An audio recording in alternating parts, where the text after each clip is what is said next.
Hello and welcome to the Sports Corner for the inaugural MLS Watchalong. It has been a bizarre start to this stream because every website we've been on, it's been saying MLS is kicking off at 8, it's kicking off at 8:30, but we finally figured it out where it's coming from. And if I just mute the old mic there, you should be able to hear me through the microphone. And we'll turn off the watch-along opener because it's with me, KL. Hello and welcome to the MLS watch-along. It is Orlando City versus Atlanta United. This one taking place after the MLS kicked off last night. But I've got it up on my phone at the moment. It should be up on the big screen soon. But hello to everyone in the chat. And hopefully, and as Benaldo puts, here we go. I am ready, my friend. And I hope you are too. We will go through the lineups. It is the home team, Orlando. I will let you know if anything happens. That is not Orlando. That's Real Madrid. So, as usual with everything today, it's all going bugger up. So I will let you know the lineups today. All I know for Orlando is that Alexandre Pato is starting up front to Josh's delight. But this is the team for Orlando. It is Gillespie in goal. A back four of Ruan, Carlos, Schlegel and Kyle Smith. Midfield two in a 4-2-3-1 of Urso and Mendes. Akindele, Muller at cam, Nani on the left, Alexandre Pato up top. And then for Atlanta, it is a 4-3-3 with Brad Guzan. You'll be familiar with, of course, from the Premier League. Alongside him, you've got Lennon. Thank you, Benaldo, by the way. I can hear you. Love to see it. Anton Walks, Robinson and George Bello as the left back.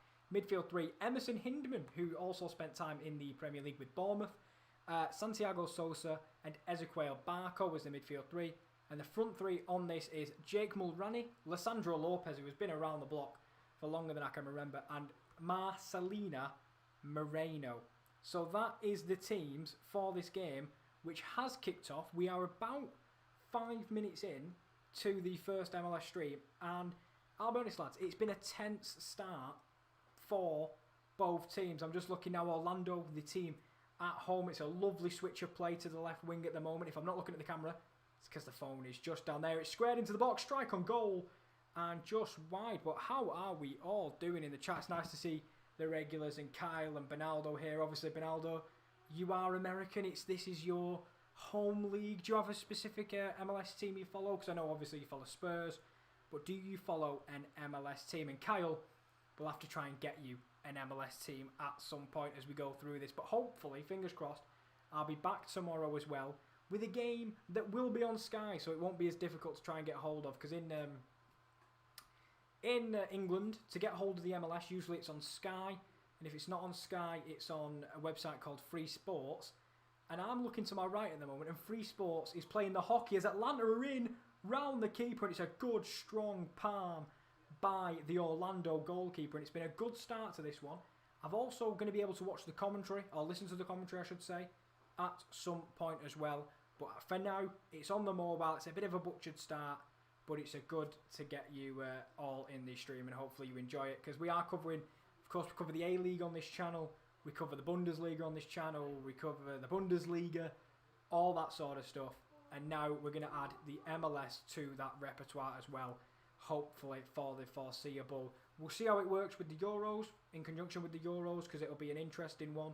As the corner is whipped in, it's headed back across goal, and Orlando can get it clear for the time being. But no real action within the first 6.5 minutes. Thank God, because I want to get it on the big screen so I can watch it with you guys alongside. But I'll just have a quick look in the chat. Make sure to put your comments down below if you have any questions about the MLS. I could try and answer them, because I know Orlando last year were conference semi-finalists, and Atlanta, poor season by their standards. Of course, Martinez is back on the bench tonight after a injury. It's Lissandro Lopez leading the line, but they finished 12th in their conference last season. And as the game progresses, we'll have to see who takes this game by the scruff of the neck. Scorelines that have already happened. My team that I've adopted, because I support the Minnesota Vikings, so of course I'm going to support Minnesota United. They crushed to a 4-0 defeat to Seattle last night, which was unfortunate. I watched a great game with Rowan between the Houston Dynamo and the San Jose Earthquakes. And at this moment in time, there is a Canadian derby going on between Montreal and Toronto FC as well. And just going to check Benaldo in the chat. He watches the MLS as a neutral, our lovely American viewer, but he favours Revolution and Atlanta. Of course, New England Revolution was the team that knocked Orlando out last year from the playoffs. There was a few games that me and the guys watched from the playoffs. One bizarre game that ended in a penalty shootout, but that's when the MLS season really kicked off, because obviously it was kind of put on hold due to COVID-19, and then the MLS is back. It had that little kind of tournament to crown the MLS winners, and I think the winners of the MLS Cup was the Portland Timbers, I think, were one of and Columbus Crew were up there last season. But as I say, Benaldo supporting New England Revolution and Atlanta United, so he's firmly on the side of Atlanta tonight. But some big players used to play for these teams. You know, Orlando, they used to have the Kaká, of course, which really brought some eyes to the MLS product. That was when they had a lot of legends over here. And now, I guess their new star is Nani. And Pato, of course, the big striker up top for them, who's had spells at Chelsea, had spells at Milan, never really got going. But it's nice to see Alexandre Pato in the lead. I know for Atlanta, I like Ezequiel Barco, the Argentinian winger, and the Argentinian striker, Lopez. Kyle is absolutely buzzing. By the way, Kyle, you noticed the week I don't do a Gladbach stream, we win 4-0. Just to let you know, I should have done one. But in the chat, he's buzzing right now. Chelsea have done me a huge favour, as they have stopped Man City doing quadruple. But Atlanta, some nice tricky footwork on the edge of the box. He goes for a lofted bent effort into the top right. And the game is on the big screen. Finally, the game is on the big screen. As Free Sports finally listens. I'm going to whack the headphones on so I can hear the commentary, just in case there's any VAR checks, because I know they have VAR in the MLS. As Chelsea have done me a huge favour, stopping Man City winning the treble and the quadruple, as he called it there. Need to find a way to celebrate. I tell you what, get that takeaway that we always seem to order, because we always seem to order a takeaway when you are when you're in the chat. So maybe treat yourself to one of them. Obviously, I don't know, you know, maybe some, if you're a kebab man or a burger man, or maybe get some alcoholic beverages if you're of age, of course. Make sure to drink responsibly. But maybe that's the way to celebrate, because I'll be honest with you, I was also very excited when I saw that Man City's quadruple hopes had been dashed. But Atlanta trying to build some possession on the right-hand side, and the ball is going to be whipped into the box. It's a very lofted pass and towards the back post, and Ruan heads behind for Orlando. He had time there. I don't think he had to make that header behind for a corner, but albeit he must not have got a shout, and he heads it behind. As Carl says, sorry, quadruple. It's alright, mate. I know exactly what you mean. As I was also very excited. But now all Chelsea need to do, I actually want them to win the Champions League. I was talking to the guys earlier, and I was a bit like, you know what? I wouldn't mind Chelsea winning the Champions League. But we are across the pond for this one, as it is Orlando, the home team, defending at the moment. As I think it is going to be a corner on the right-hand side, as that was Lennon who puts that last one in. And it's going to be a change of corner taker for the switch to the side. But as I say, if you are new, do like and comment. And make sure to put any questions you have in the chat about the MLS. Because obviously, A-League's done very well. We'd like to expand that. And obviously, now we can cover all continents, really. Just need the African League watch-alongs. I'm not sure when they're coming. Maybe we get KD or Josh on one of them. Because I know, I wonder what Rowan's going to do about the Asian Cup. Asian Champions League, because obviously the winner of the A-League goes into that. But it's a slow start to this one. We are about 11 minutes in. No real goal mouth action, unlike what we saw yesterday when me and Rowan watched it between San Jose and Houston Dynamo.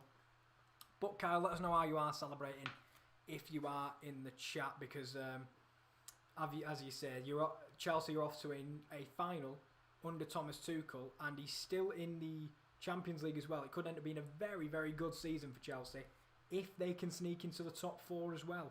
But it's all Atlanta at the moment. The ball's on the left-hand side. It's an in-swinging ball towards the back post, and it's a good header by the fullback, and it is going to be recycled, and it'll be another chance for Atlanta. Orlando very much penned in at the moment, and from what I can see, Pato is out distributing on the left, and it is Akindele at the moment leading the line with Nani on the left wing. Maybe they're going with the front two, like maybe a 4-4-2 for Orlando at the moment, but we'll have to see what it does as it progresses, as Oscar Pareja is the manager of Orlando, and it's won high up the field by Atlanta. It's distributed to the left-hand side, kind of been their go-to. It's going to be another another pass into the box, but Orlando steal it. Man still down in the midfield. It'll be interesting to see if they play the ball out here, but they look like they're countering. It's on the right-hand side. There's an overlapping run if he spots it, and he does.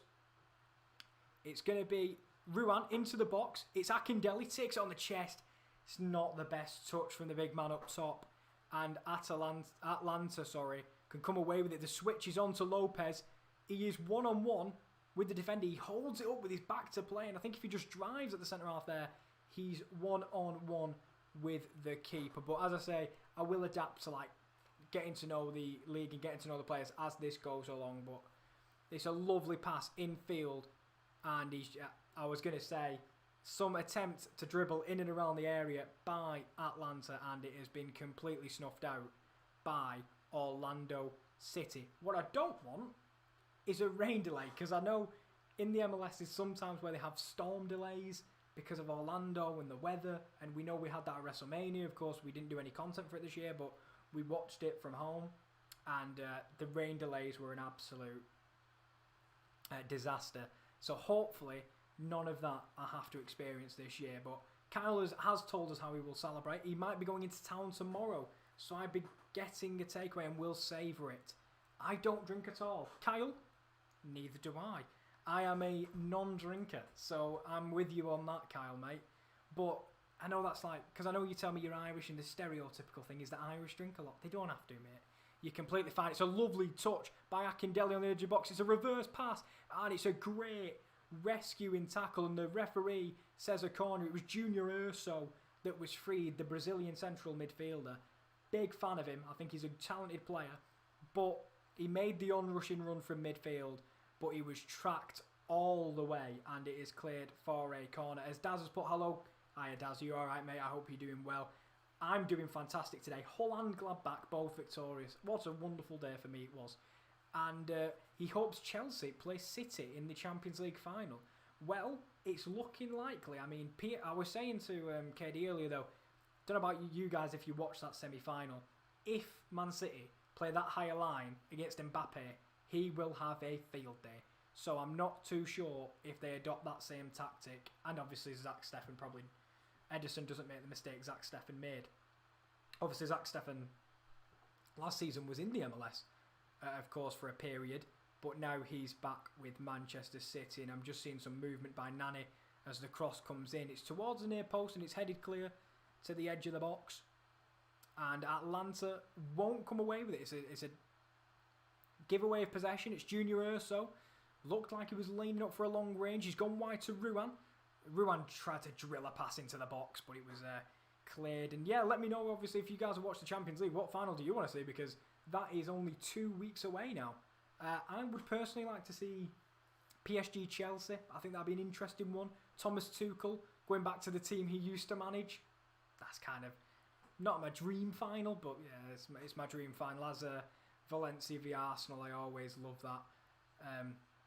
Villarreal, v Arsenal, because it will be Unai Emery coming back to his old club, and that for me is the perfect symmetry which I would like in my football. There's always a nice to have a little underlying storyline alongside the storyline we've got, but unfortunately, from what I know, this game unfortunately hasn't really got going with 17 minutes. If you are new, by the way, tomorrow we do have Inter Miami versus LAFC, because there's obviously 2 LA teams, not Galaxy. The other one with see the likes of Carlitos Vela, and obviously if you're talking an Inter Miami fan, we might see Higuain. And there's news coming out about Blaise Matuidi that the signing of Blaise Matuidi did break rules in the MLS. So interesting to see what will happen in terms of punishment. I didn't get to sadly read any of the articles, but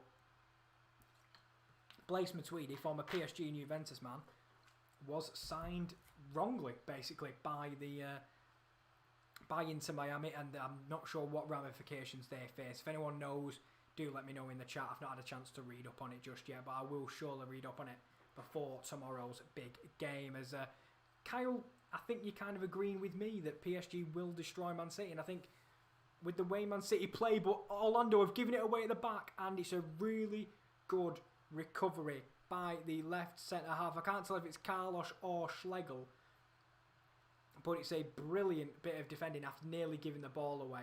It looked like panic stations at the back, but Orlando get the ball away. Can't be making too many more of them mistakes, or it will be punished eventually by Atlanta. As Daz has asked Kyle how he's doing. It's nice to see you all boys in the chat as usual.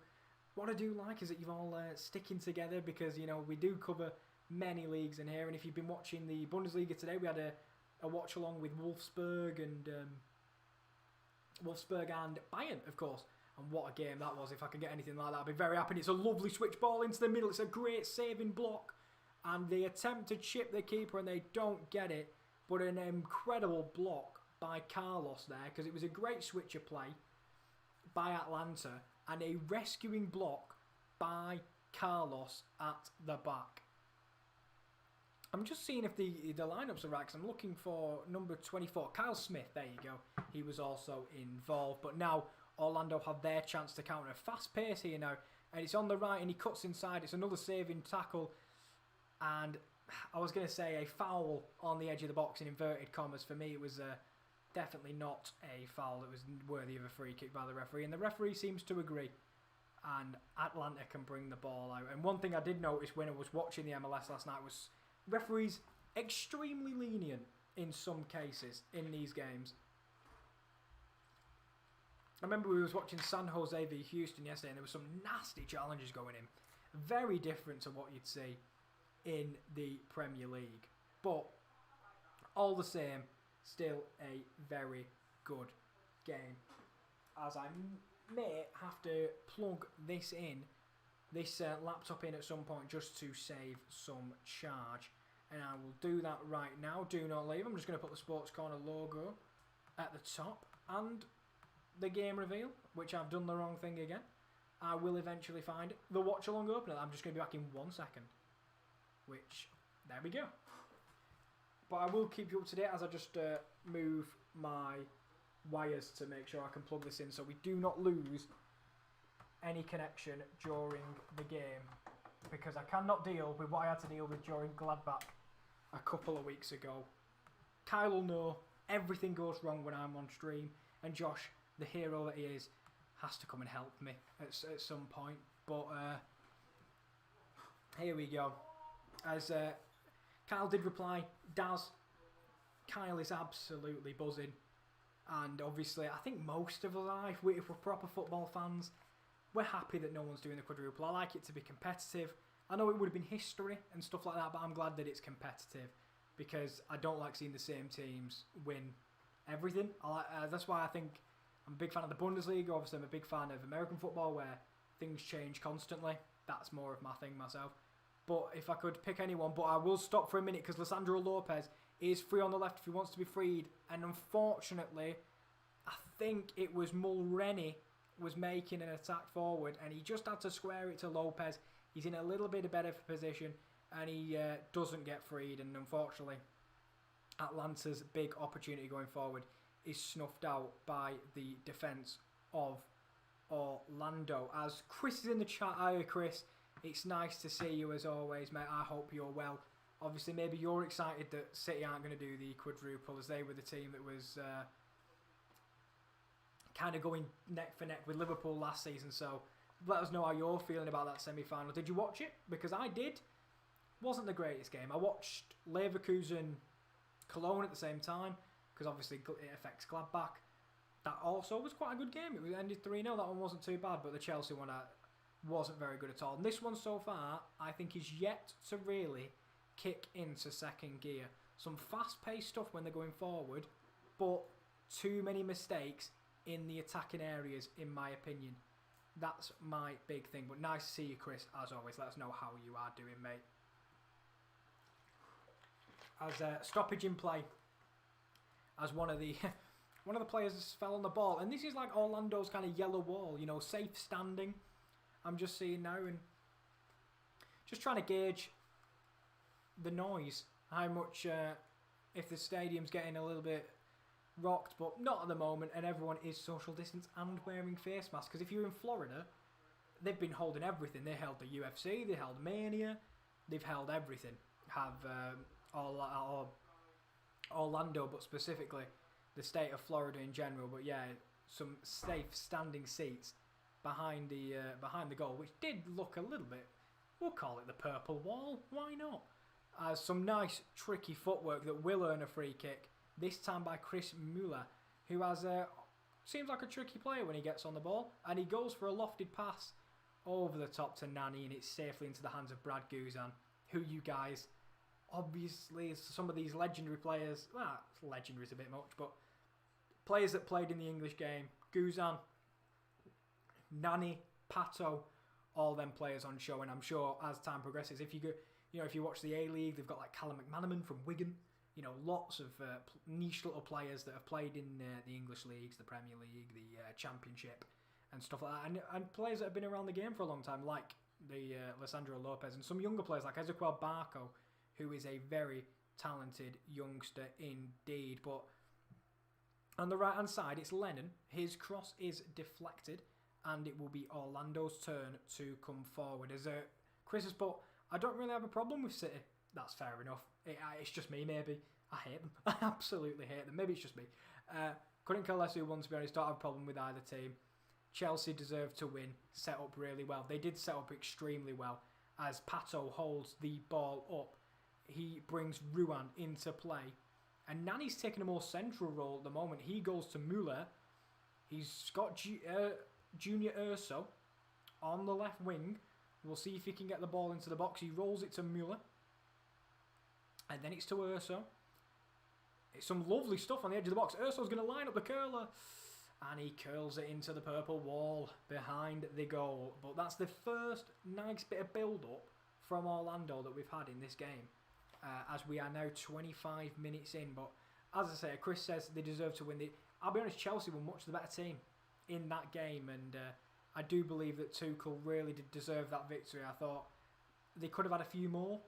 I think they did. Well, they had two more, but they were disallowed for offside. But I do think they could have had a few more in that game. But definitely one of them. As I think there's a water break, of course, because Orlando is unbelievably hot and humid. There is a water break at 25 minutes because of how hot Orlando is, which is completely fine. Have seen Orlando Stadium while I've been on holiday. Lovely stadium. But here's Chris says another comment again. City don't need to worry. They don't need to worry at all, do they? They're still winning the league. Yes, be gutted about the quadruple, but realistically they would only care about the Premier League and the Champions League. Do you know what the thing is for me, Chris?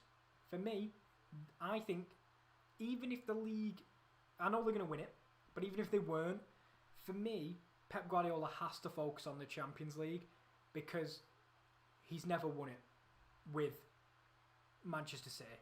For me, that is to spend as much as they've spent and to not get past the semi-finals until this season specifically. They have to do better, in my opinion.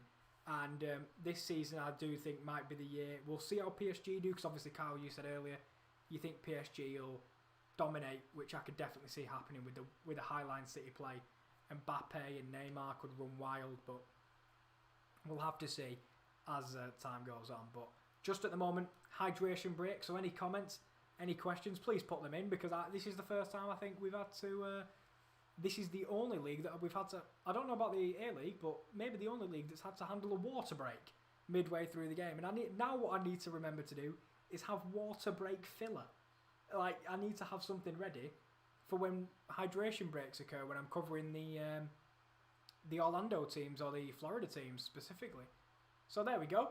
Something new for everyone, as it is. I'd love to know what weather is right now in Orlando, but I can tell you it's humid and it's hot.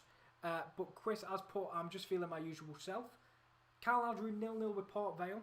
Good point with Port Vale in brilliant form. but same time you drop points with results going Carlisle's way. Well, this is the thing, is that obviously time is ticking down on these sorts of teams chasing promotion, teams chasing, like, you know, trying to get out of relegation. The games are coming thick and fast, and also every time you drop points, I remember I was talking today and we were level with Fleetwood, but Sunderland were losing. So at that point I was just like, you know what, I'd love to win, but any points gained is a good thing. You know, maybe in Carlisle's case they need to pick up more points, but Pato takes it past one, drills it into Akindele, goes for the 1-2. There's a collision in the box. The referee says no. He says it's just a collision between Pato and the centre-back, and the game will continue. They do have VAR, so they may check it, but it looked a little bit like it was a coming together. May look, you can argue he blocked his run off, but I don't think so. As Kyle has put, by the way, Daz has put, can we play red card bingo? Sure, we can play red card bingo. When do you think there's going to be a red card in this game, Daz? I'm going to go with none. I'm going to go with no red cards in this game, if there is to be one. However, the tackles were flying in yesterday. I'm surprised no one ended with a red card in that one. But Atlanta there, lucky to escape without giving away a penalty. It was close, but none given in the end. And now Atlanta, when Orlando do go forward, they push a lot of men forward, and it's 4 at the back, but incredible tackle at the back there by Orlando, and now they're coming the other way. I've got to admit, it is end-to-end in this league. There's no sort of tapping it around in the middle. There's no playing out from the back. It is relentless. You go forward, I go forward, which, to be fair, in this heat is going to be difficult to keep up. So I think we'll see a lot of tired legs in that second half. But for now, Orlando having the better of it as Nani picks it up on the edge of the box, strikes with the left foot, and it's gathered by Brad Guzan, 2 former Premier League players there. Brad Guzan of Aston Villa and Nani of Manchester United. But left foot swing by Nani, and it's saved by Brad Guzan as Daz gets 50 minutes. If I had something to jot it down, I'll tell you what, I'll jot it down on my notes section, Daz, and I'll put 50 minutes for a red card. The league that for me has the most red cards is Ligue 1. Ligue 1 has a crap ton of red cards, which, to be fair, some of the referees in that league, it's understandable as to why. But in this one so far, in terms of tackles, there was that one there where could have been given as a penalty. It wasn't in the end. But apart from that, no crunching tackles as of yet, Daz, but I'll keep you updated, my friend. As Cal's put, looking back now, I think Chelsea made the right decision sacking Lampard. I agree. If that didn't happen, wouldn't see Chelsea this far in the Champions League or in the FA Cup final, in my opinion. And maybe not even top 4, Kyle, mate, as well. Obviously, that's not secure yet. But as Atlanta have it on the edge of the box, he looks like he's gearing up for a shot. He chips it towards the back post. It's nothing in the end. But yeah, exactly. Like, they may not get the top 4 if Lampard's still in charge. They won't get that far in the... I disagree. I completely agree. I don't think they get that far in the Champions League. I think they'd be out by probably Atletico Madrid when they drew them. But Orlando have been dispossessed. And the ball's out on the right. And it looks like it's going to be a free kick. No red card though, Daz. Unlucky. But we'll get there. You would have been 20 minutes too early. As there's 15 minutes left of this half.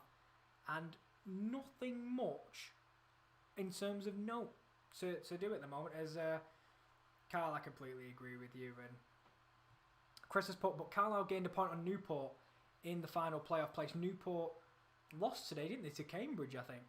And 2 points behind playoffs with 5 games to go. We're unbeaten in the last 6 games. Last 3 games have been draws. For me, Chris, you're getting hot at the right time. Like Blackpool in League 1. Get hot at the right time and no one wants to play you in the playoffs. Lennon is stood over the free kick. And I think Mulroney might be over it as well. It's towards the back post. And it's a poor free kick in general by Atlanta. So it's gone out for a throw-in on the other side. As Carl said, I do like the MLS. Started following LA Galaxy because of Robbie Keane. He was one of the first to move over. Obafemi Martins moved over. Of course, he's now playing in China. But some players that you'll recognise via their name is some like the players that really came over. Beckham, of course, came over. He now owns a team, of course, in the MLS, and I do think you do see some quality games in there. It's still not the major sport in America, but there's definitely some quality games to watch and some quality players as well. Think of some of the players that have come over in the last couple of years. You know, Miggy Almiron has come over and impressed massively. We look at some of the players like Alphonso Davies, who's played at Vancouver, came over to the Bundesliga and has been an absolute star. You can find talents in America because look at the players that they're creating in the national team now. And I think we're just waiting for the next one as Pato is breaking free. It's a 4-on-3. He's got a switch on to Junior Urso. He ignores it. He goes wide to Nani. And it's a poor pass by the Brazilian Pato. And unfortunately, it's given away with 13 minutes to go in this half. We're just creeping up on 33 minutes in this one. As the ball's in the midfield now with Urso, we've seen a lot of the ball in this first half. The Brazilian has done a lovely switch of play to the right wing where Nani goes for the early cross. It's a poor one, but it's also a poor clearance. Shanked it. Akindele's up there, and he just tries to body the centre back, and it doesn't really work out. As yeah, Carol, do you have an MLS team, or are you sticking with Galaxy because of the Robbie Keane links and stuff like that? As Orlando again just misplaced the pass in the final third, and Atlanta trying to break at pace with Mulroney, but the switch to him is poor. And this is the problem. We've had a few poor moments in this game that lacked serious quality. Both teams, when they go forward, they look dangerous, they break at pace, but that kind of instinct in the final third has been lacking by both sides. And you wonder after last season and how successful Orlando were making it to a conference semi-final, whether they'll be able to recreate that this year. Atlanta will just be looking to do better than they did last season. 12th was not good for Atlanta United, and they'll be looking this season to be a little bit more impressive, and that could start here in the opening week between the two teams, as it's 0-0 at the Exploria Stadium in Orlando.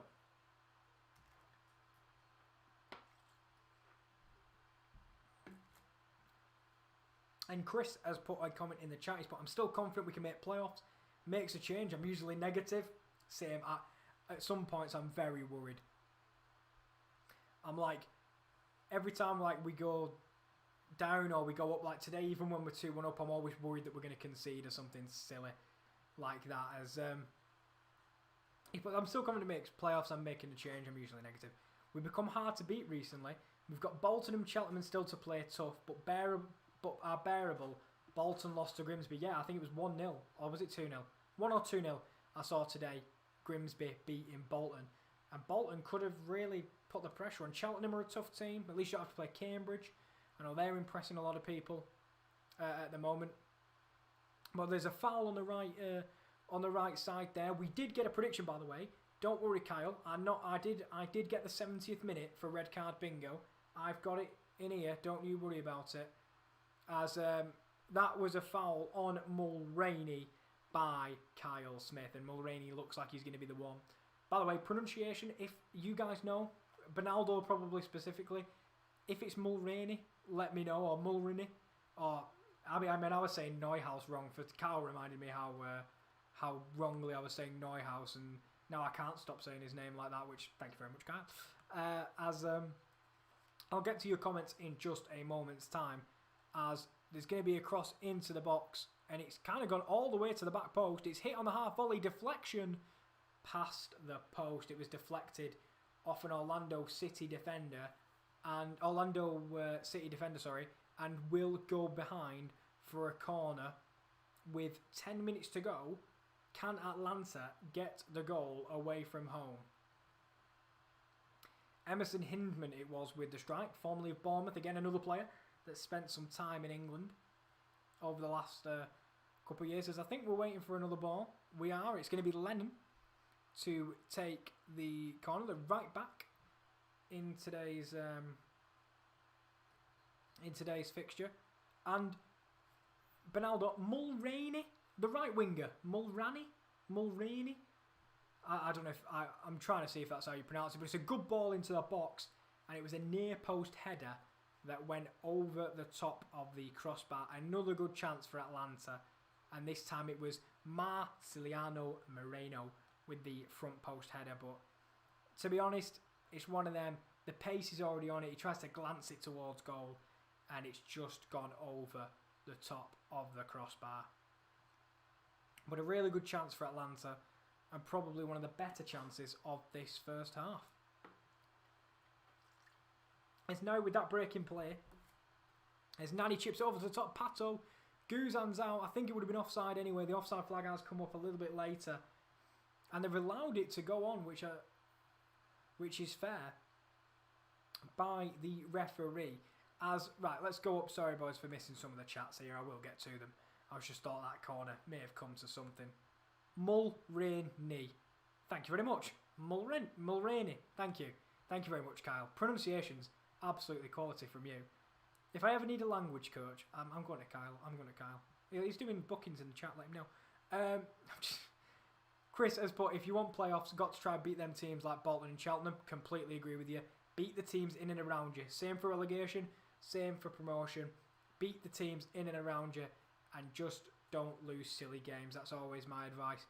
Even if they're top, Leyton Orient, Walsall and Harrogate, you expect to beat them 3. But annoyingly, teams like that are there to be spoil sports, and that's what really annoys me. I remember we were looking at Cologne in the Bundesliga. Their last 2 games are Hertha and Schalke. Hertha, of course, need the points to stay up, but Schalke, they're just going to be there to spoil everyone's party when they're down. As Benaldo's put, I reckon with a 20 million rumoured price tag, Inter Miami could be interested in Ronaldo, and I think he wouldn't mind Miami weather. He would not mind Miami weather. The amount of Instagram posts you'd get from Ronaldo if he lived in Miami. Definitely. As I'm just going to pause one moment as it's another foul on Mueller, who, with his close control, has been baiting players in to fouling him all day long. And this last water drink break, I remember, was post-lockdown in the Prem. Yes, of course, there was during that, because obviously we don't usually have football during the summer. Get ready for it. Qatar World Cup, there'll be plenty of water breaks during that if it goes ahead. And yeah, I know, because we had the, a mini heat wave. For me, it was the games where it was 10 degrees and still they persisted with water breaks. Why? You don't need a water break when it's 10 degrees outside, which is, absolutely unbelievable. But besides that, it's a good ball into the box. It's a good header by Urso again. And it's another header that's flicked over the top of the crossbar on the stroke of the 40-minute mark. It was a good ball in by Mueller, who's been very impressive in this first half. And Junior Urso, who's seen a lot of the ball, puts it over the top of the crossbar. And right, we have a revelation. Mulroney is Irish. So of course Kyle knows it. Of course I chose the bloody Irish name.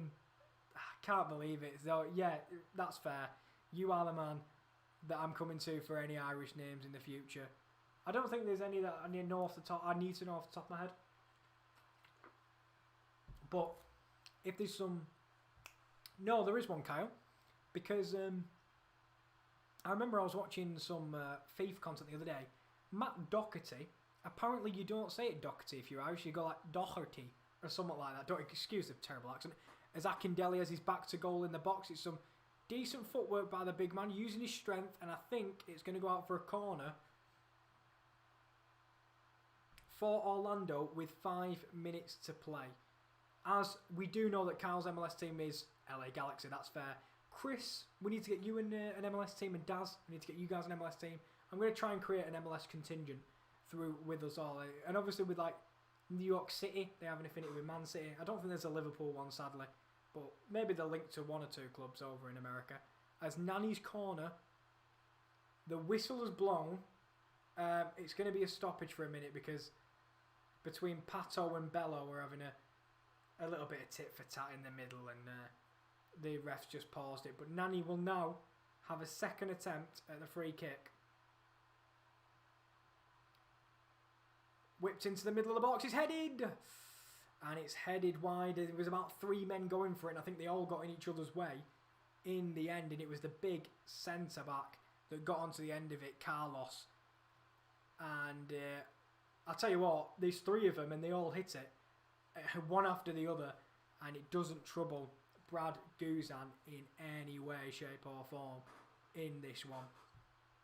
So with 3 minutes to go, can't see there being much like added time. I don't think there's been much stoppages in play. Sorry, there was one injury that happened earlier, but I don't think besides the injury there was a massive stop in the game. So with 3 minutes to go, we're creeping towards half time. I will double check the scores in the other game in the MLS, which should be either late in the game or near finishing by the time this one kicked off. But this one might not end goalless, as out on the right hand side it's Mulroney. Cuts on his left, goes for the bender, and it is the first test of the night for Gillespie, the keeper for Orlando, and it was straight down the throat of the goalkeeper, and he took it very well. Mulroney cut in on the right hand side onto his left foot, tried to bend it into the corner, but it was too close to the goalkeeper. And that's some really good skill by Muller, who again has been taken out in the midfield. And that man is breaking records for how many times he's been fouled at this point. And Muller is down. He's definitely wiped out. And I would be surprised if there's not a yellow card. I think he's escaped without one, which is damaging for red card bingo, with Kyle saying 70th minute and Daz saying 50th. As Mendes stands over the free kick, he gives it a shot to Nani, and Orlando will try and build. The ball has been nicked immediately from them, and that for me is why I don't like short corners and short free kicks. I think if you're going to send your centre halves forward, just whip it into the box. But with a minute to go, I don't see the harm in just whipping it into the box. But Atlanta are going to slow the play down, and now they're going to try and build something from the back. The ball's on the left, and he's going to play it back to the centre half. As Bernaldo has said that I say MLS is fun to choose a team based on branding and kits. I'm trying to think off the top. I'll tell you what, the Atlanta kit that they're wearing right now is absolutely beautiful. If you haven't seen it, it's white with gold. It looks very, very pristine. But for me, I had to choose it based on my NFL team, I think. I had to go Minnesota Vikings to Minnesota United. But I do think some of the kits and some of the branding, I think I can get behind. That's how you're choosing your team. And maybe players as well. If you know some players that played at your club and you maybe want to keep up to date with them, maybe that's how you choose your team as well. As Nani picks it up, he's going to do a chip ball to Akindele. Akindele loses all sort of flight of the ball, and it will go behind for a goal kick. And I wouldn't be surprised if this is maybe the last action of the half, which will end in 0-0. And I've got to admit, not the greatest first half of action. As the fourth official lists up 2 minutes of stoppage time, and even the advertising board is sponsored by Captain Morgan, which is very impressive, I'll be honest. The fact that they get sponsorships for like substitutions, and I'm looking around the ground and there is a lot of sponsorship. I remember, Bernaldo, you'll know this when you're watching American sport, lots of adverts. Not in the football per se, or the soccer, sorry, per se, because obviously you can't cut midway through, but especially in the NFL, lots of sponsorships and adverts. I'm sorry, I paused for a moment there because it looked like Ruan had dragged back, I think it was Barco, and the referee just completely let it go, and I think he's made the wrong decision there. But Muller dropping deep, it's a nice 1-2 between him and Nani. Now it's to Mendes, wide on the opposite side to the opposite fullback Smith, and his long ball is wasteful. And that has been the story of this half so far. Wasteful passing from both sides, I'll be honest with you. And in terms of chances on goal, we have not been blessed at all in this game. I tell you what, lads, for setting the tone for the MLS Watchalongs, it's not been great, boys, I'll be honest. But hopefully it picks up in the second half, because I remember I was watching the game last night, Houston Dynamo and San Jose, and that picked up in the second half. It was a very good game in the second half. Now, we'll look through your comments, but there's only 30 seconds left of the half, so I'm going to keep looking at the game and see if any impact happens. But with 19 seconds to go, I doubt it. But it's a good touch by Müller, and he's drove past one. His touch is a little bit heavy, but if I could pick a player that's impressed me the most this half, I will say it's been the attacking midfielder from this. He's lining up as a right winger now. They've changed formation in a 4-4-2, and it's Chris Müller who has been the most impressive. But the ref does bring a close the first half of the game, and it is a forgettable first half, if I'm being honest with the boys. It has not been filled with chances. We barely had any chances, if I'm being 100% honest. A lot of it been played in the middle of the park. When both teams are going forward, they do it with impetus, they do it with pace, but that final ball has been lacking quality all game long, which unfortunately has been the tale of the half. But I'm going to play the bless me, the Sports Corner advert and what is coming up on the channel over the coming weeks. Fingers crossed it has sound. I think it does. This is what's coming up on the channel in the next couple of days.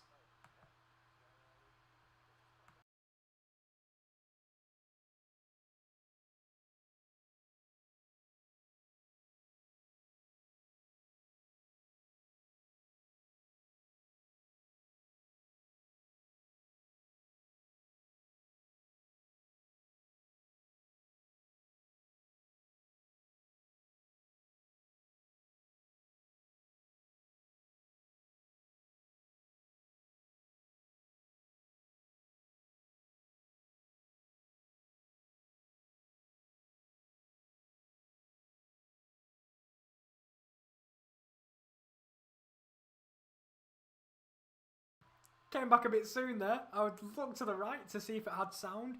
Turns out it might not have done, which is absolutely brilliant. But besides that, let's move on to some of the comments. Sorry about that, lads. I tried to check. No sound. It's fine. It gave me a chance to get a drink. And I've just looked back at myself. What an absolute numpty I am, eh? No sound, unfortunately. Thanks, lads. I know next time when I play it, because, come on. If we're playing the Watchalong advert, we're playing it at least 7 times. Come on. It's a quality advert. It really is. But I'll go back to see the chatters. Bernaldo says Minnesota has the best logo. It does. I like it. And with the bird and the lovely, lovely logo. There's a few good ones though. I like Orlando's with the lion crest. Very good. But, and I agree, by the way, he's also said that he hates the adverts. It's why he watches the English game, which I cannot blame you at all. I remember me and Rowan, watching the wrestling, and we'll have been 5 minutes into a match. We'll go for a break. We'll come back. We'll see 3 moves, and it'll go for a break again. That is the case of the American adverts. But some of your food adverts, God, it's good. So I know it's probably really bad for you, but some of the food adverts in America, top notch. As now I will get to your comment, Chris, about it's not easy to get out of League 2. No, the EFL is so difficult to get out of. Every team has been trying for years on years. I mean, like, I look at League 2 specifically. I think Newport have been trying to get out for years, or the last couple of years anyway. I feel like they're always up there. I mean, the Championship, bar this year, Derby are usually always in and around that area. Like, I remember the periods when we were coming out of the Championship, Derby were always in and around it in the playoffs, and they just never, ever made it out. But I completely agree, Chris. It's so hard to get out of the English Football League. Ask bloody Oldham. And it's, there we go. Gary Neville, Salford Small Club with money. The biggest flops. The biggest flops in League 2 this season, last season. I remember actually, Chris, I don't know if you'll remember, I don't know if you bet much, but when Salford first got out of the National League, they were one of the favourites to get promoted. And I thought, what in the world? To get promoted straight away. How difficult that is, I don't think they really took that into consideration because they had the money and they put them as favourites to go up, and they were never going to go up that year at all. But as you say, you can see it as a flop. And Rowan has dibbsed his team. He has dibbsed the Jacksonville Armada, who, I'll be honest, I don't think I will ever do a watch along for the Jacksonville Armada. maybe, if they ever make it in any, if they ever make it up, I don't know how the promotion system works, I don't know how the relegation system works just yet, because you don't really see new teams really. Obviously this year we'll have Austin FC, who I think this is their first game in the MLS since becoming a club. I don't know about FC Cincinnati as well. They might have been in it last year, but this year especially, they're one of their first years. Inter Miami, another one, a new team in the league. So maybe it's time for the Jacksonville Armada at some point soon. As Kyle, doing the God's work, putting a link to the website in the chat. And because there was no sound, lads, I'll let you know about the socials that you can check out. You are watching live on YouTube. It's the Sports Corner. Make sure you like and subscribe if you are new to the channel, because we cover every league from top to bloody bottom. Literally, we've got Asia and Oceania covered by Rowan. We've got North America covered by me. We've got Europe covered by absolutely bloody everyone. We've got darts. We've got F1. Honestly, all your sporting needs are here on the Sports Corner YouTube channel. No water polo though. I remember we did speak about the water polo and it never came to be. Absolutely disgraceful. But if you want Twitter to know when we are going to go live, it's at @_top corner. That's when you can put notifications on and we'll tweet out when we're going live. And you can be there in the chat. But if you want to know when we go live, by the way, back to YouTube a second, switch the notification bell on. It's absolutely bloody lovely, that bell.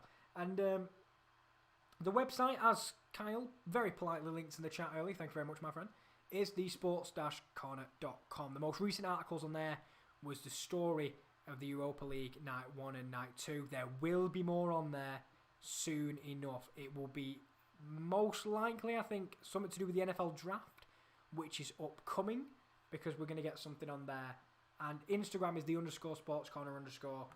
Again, if you would like to see when we're going live, what content is coming, do check out that link that you have just seen on the screen right there.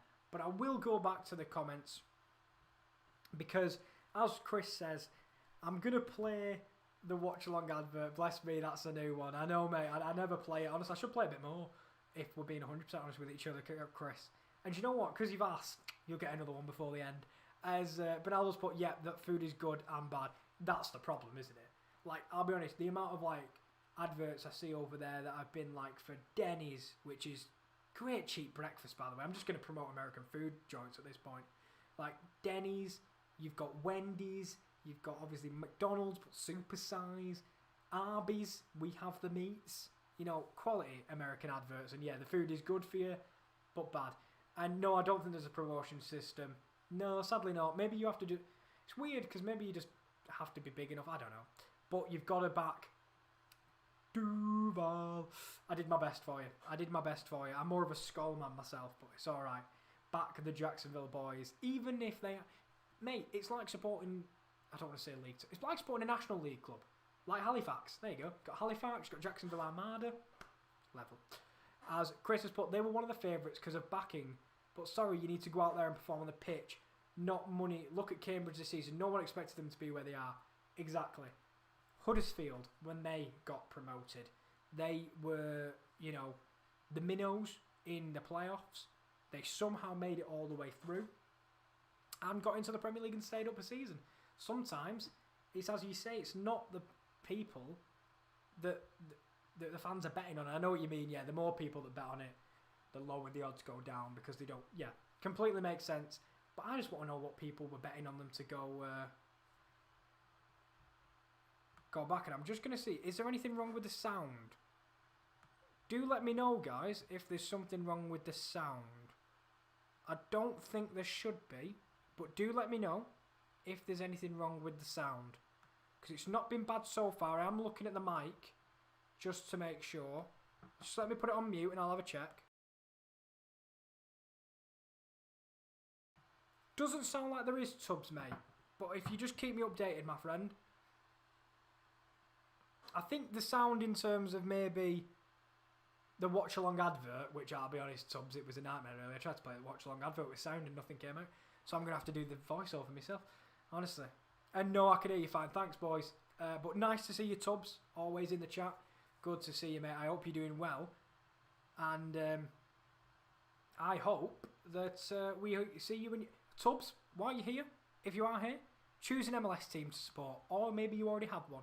But if you don't, put it in the comments and we can all find out who you support together. Because so far we've got LA Galaxy.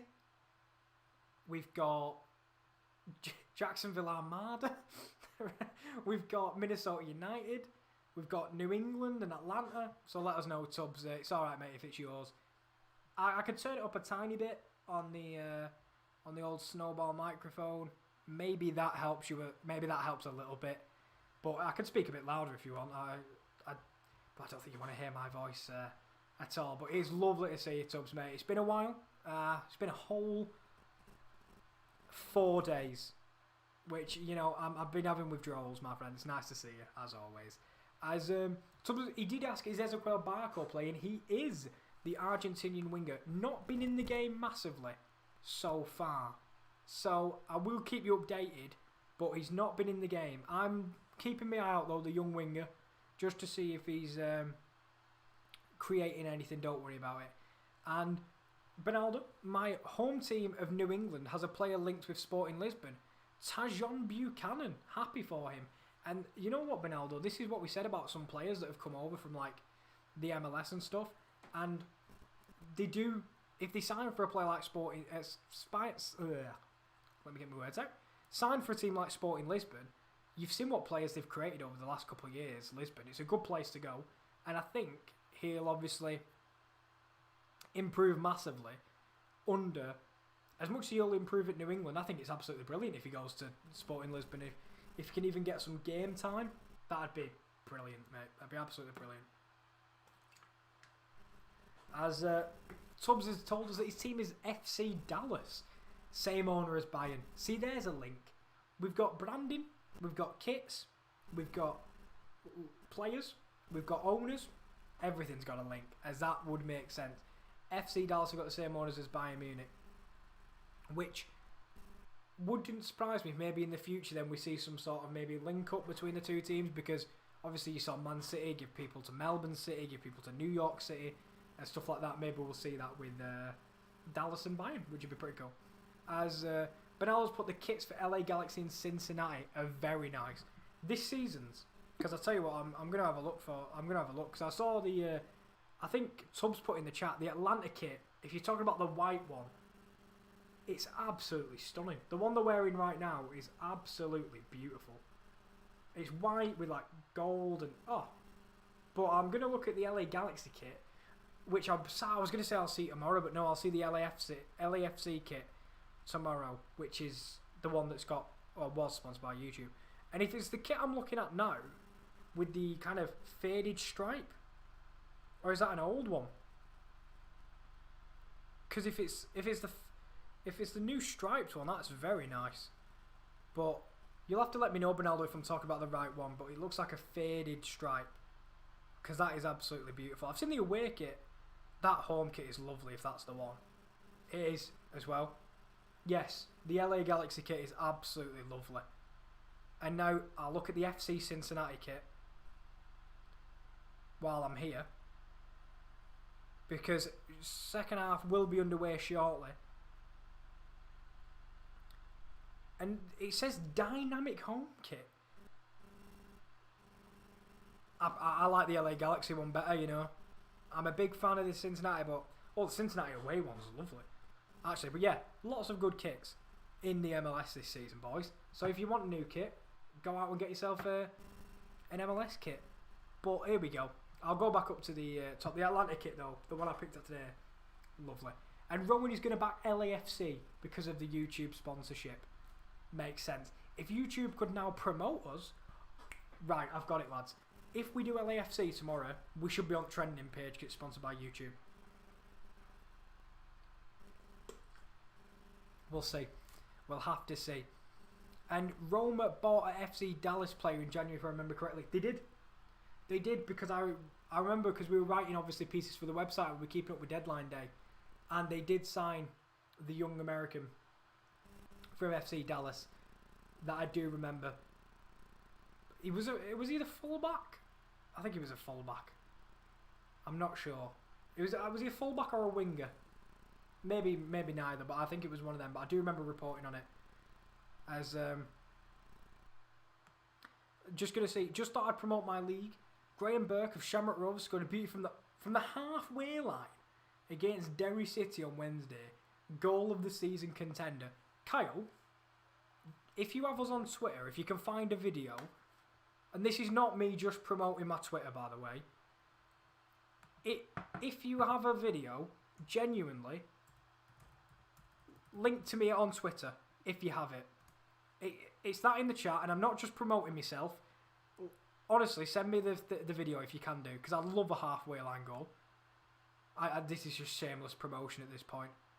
But Brian Reynolds, there we go. Right back, Brian Reynolds, there we go. Thank you for putting that in the chat. I remember reporting on it. But yeah, should be interesting. It's another player that has come from the MLS and is now going to take Europe by storm. As Atlanta's white kit super wavy. Oh, and you was going with the LA Galaxy black, green and yellow. Sorry, I thought you was going with the LA Galaxy home kit. LA Galaxy's home kit's gorgeous.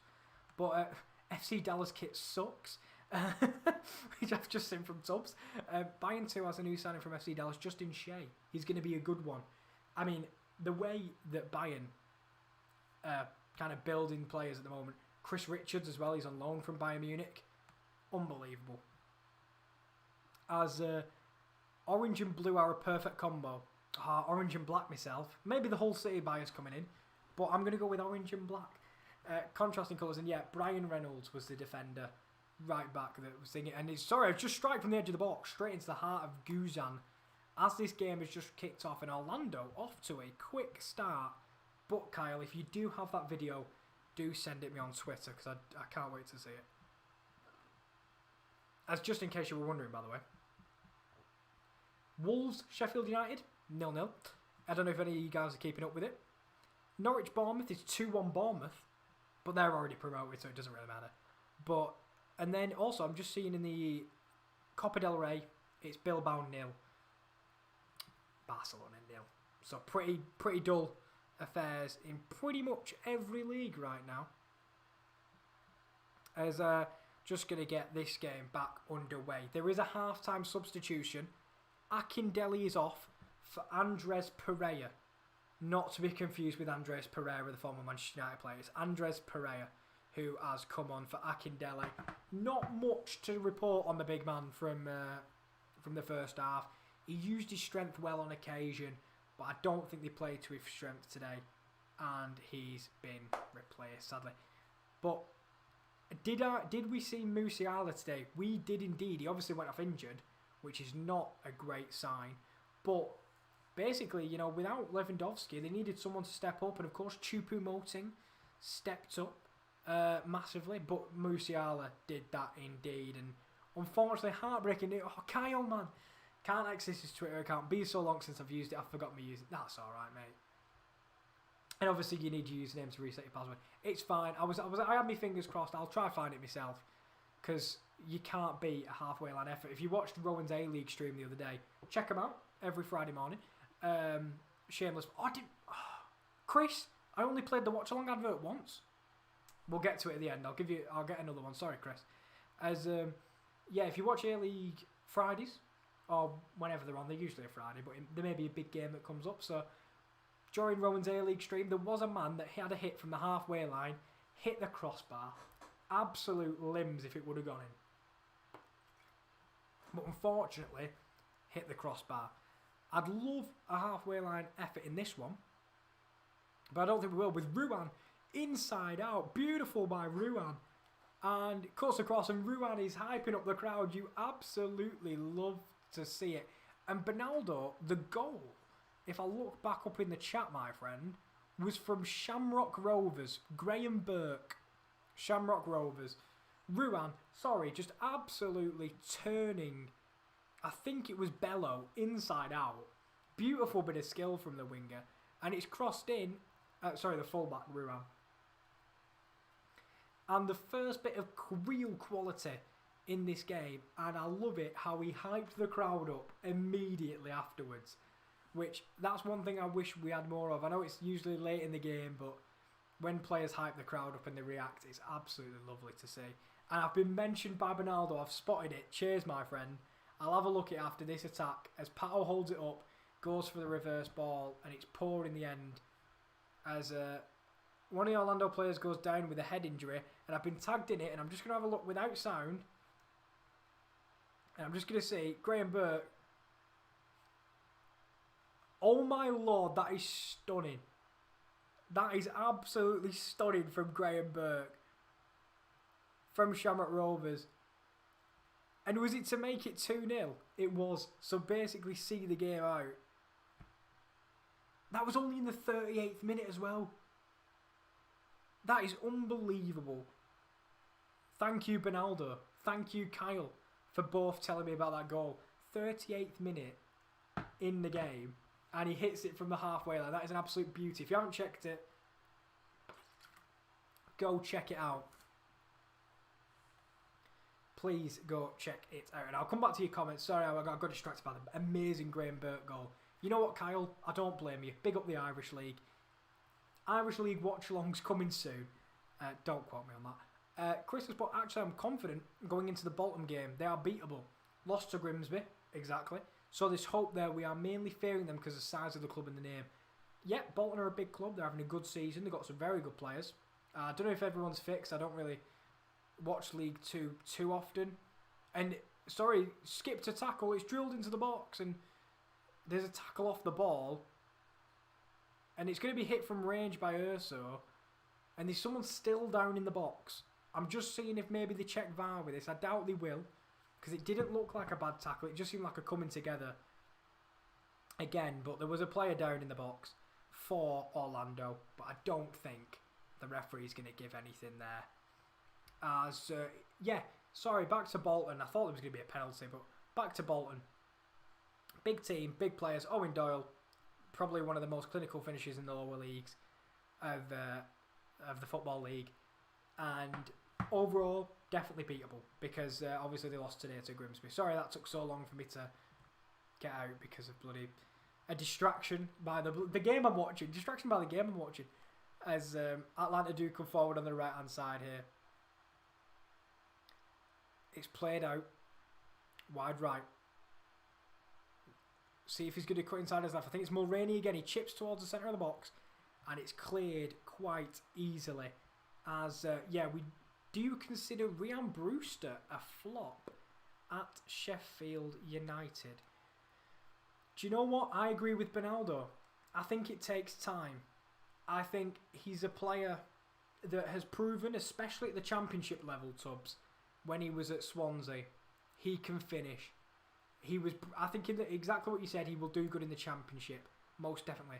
The price tag obviously is a question mark because that was a big hefty fee for a guy who proved it in his half season at Swansea, never quite proved it in the limited minutes he had for Liverpool. But I do think at some point he will come good. A bit like I was talking the other day and I said when Bournemouth went down last season, Dom Solanke I think will finally have a better season, and I think he has done. He hasn't quite shone as much as Dan Juma has, but Solanke as going the long way round was Santiago Sosa, sorry. Ezequiel Barco had the ball on the edge of the box. Your boy Tubbs was dribbling on the edge of the box. He tried to go his long way around on his route to goal, but was finally crowded out in the end. But yeah, I think with Brewster, you give him especially a season in the Championship because I think he can, you know, score tons of goals in the Championship. It'll be interesting to see if in a different system, because with the new manager that comes in, they might incorporate Brewster a little bit more. But I think definitely in the Championship, Tubbs, mate. But for this season, has he flopped? Yes. But definitely needs more time. As Chris has said, do the talking on the pitch, not fear them by size of club. No, this is what's great about some teams that do play teams fearlessly. And Urso's coming forward. It's a lovely pass to Pato. Pato tries to grab the ball in the spin, and it'll be Atlanta that nicked the ball away. And it's all kind of crumbling in and around the box. Very similar to the first half in that aspect of the game. But yeah, Always do your talking on the pitch. Don't be scared by the size of the opposition. There's nothing to be scared of in any game, and that's why the FA Cup kind of picks up so many strange results, is because these lower teams don't fear the big ones, which is a good thing, because you never really want to be going into a game and playing timid and passing it around the back and that sort of thing. You never want to do that. Sit 10 men behind the ball. You don't have to do that. I think you play your game, and that's what I think has been the main focus on these teams in and around the area. If you let me know, Chris, if you agree, but play your own game. Don't try and alter the game because of who you're playing, and maybe in some certain instances some tactical tweaks, maybe, but in terms of the way you play, keep it the same, and you may very well come out with the result. As some put, his price tag has been a curse on him. Yeah, it was a big price tag. It was a big move, and similar somehow Liverpool have managed to do this with both Solanke and Brewster. Get plus 20 million for players that unfortunately were never going to get in their first team. And I know some Liverpool fans, I know Will, I was thinking, was like, I'd like Brewster to stay and be thinking, but he's never going to break into the starting 11. Maybe this season, to be fair, over the way Firmino's been playing. But I think it's the right decision. Hopefully he repays some of that money in the Championship, because it looks like that's where they're heading. They can be relegated today, can Sheffield, and they're 1-0 down to Wolves. Tubbs, let me know who scored. Was it a good goal? Or anyone who's watching that game, for instance, let me know if that's a good goal in the chat. But lovely switch of play to this left-hand side, but it's a poor touch by Moreno. And with 55 minutes played, I still can't report a major chance in this game. The water break has been the thing I can report on the most. And Will's in the building. Hello, Will, mate. It's nice to see you as always. And who's your MLS team, Kieran? It's got to be Minnesota United. Vikings, Minnesota United. I don't even watch basketball, but come on, the Timberwolves. What about you? Are you an FC Dallas guy, Will? Or are you changed the team for the MLS? Because I know you support the Clippers of LA, so maybe you like LA Galaxy, LAFC, one of the two. But Bernardo's put, consider the quality, in inverted commas, very well done, around him as well. He isn't a one-man army, and Sheffield isn't much of a creative team. Yeah, definitely. Different style of play with Brewster as well. I don't think he's going to be the type of player that suits a style where they don't have the ball very often. I mean, when he's very different to the likes of Ollie McBurney. I think Oliver Burke, he could have replaced that role, maybe, when they play the two up front. But I agree, the quality around him is very poor. It's different to playing in a Liverpool side, which is very, very talented. But in the Championship, they'll be one of the better teams coming down if they spend the money right. I don't think, especially if they could keep the likes of Sander Berge. As Atlanta are in the box, it's going to be Bello. He goes for the strike and he hits the side netting. But Will, let us know your team in the chat as well. As Benello puts, all the forwards for Sheffield lack creativity. Lack creativity. Creative quality, for them to have a chance. Yeah, they've got players with lots of different styles of play. You've got Ollie McBurney, the big man, the target man, I would say, with the finishing qualities. You've got the same in Billy Sharp. You've got Lys Mousset, who again is probably Championship quality. You've got Ryan Brewster, another pacey forward. Oliver Burke, again, pacey but can't really finish. I know what you mean. And in terms of creative players, I think Sheffield are lacking in general for creative players. I thought Pato almost broke the last line of defence there. But it was a good bit of defending in the end by Atlanta as this game ticks towards the hour mark. And by the way, Tubbs has commented on that goal as we'll stop for a minute because Müller, who's impressed me the most, is driving through the heart and he's just, that final ball has been god-awful by both teams tonight. And it's not to do with the league or anything, it's just their wrong decisions in the chat. And they've took the free kick quickly and the refs allowed them to do it. They're going to switch the ball out to the right. It's going to look to be crossed, and it's a good sliding tackle by, I think it's Smith. Kyle Smith with a good tackle. on the side there. It was a Willian Jose goal for Wolves, assisted by Adama. Adama's come into his own over the last couple of weeks, I think. As Will says, FC Dallas all the way, up the Toros. And hopefully, in the next couple of weeks, I'm usually going to have the 8 o'clock slot, depending on the Premier League, on Sunday or Saturday, depending on what happens. And if FC Dallas are playing, Will, we can watch FC Dallas. Up the Toros, as he puts that in the chat. And Carl says, I would have liked Chris Wilder to stay at Sheffield United for next season, seeing all he's done for them. If they had a crap season next season, sack him to me seemed harsh. Completely. Because what have they done without Chris Wilder? The exact same thing as there's a long ball over the top, and surely he's offside. And it is. It was, I think it was it Moreno? No, Barco was made the run beyond the back four, but he was definitely offside. But yeah, I do think Chris Wilder should have stayed in charge. I don't think they've gained anything from sacking him. And Daz is out of red card bingo, by the way, because it's now the 59th minute. 10 minutes left for you, Kyle, to get a red card as Schlegel skipped past the midfielder, and Guzan comes out and claims it well as Mendes goes over the top of the former Aston Villa goalkeeper.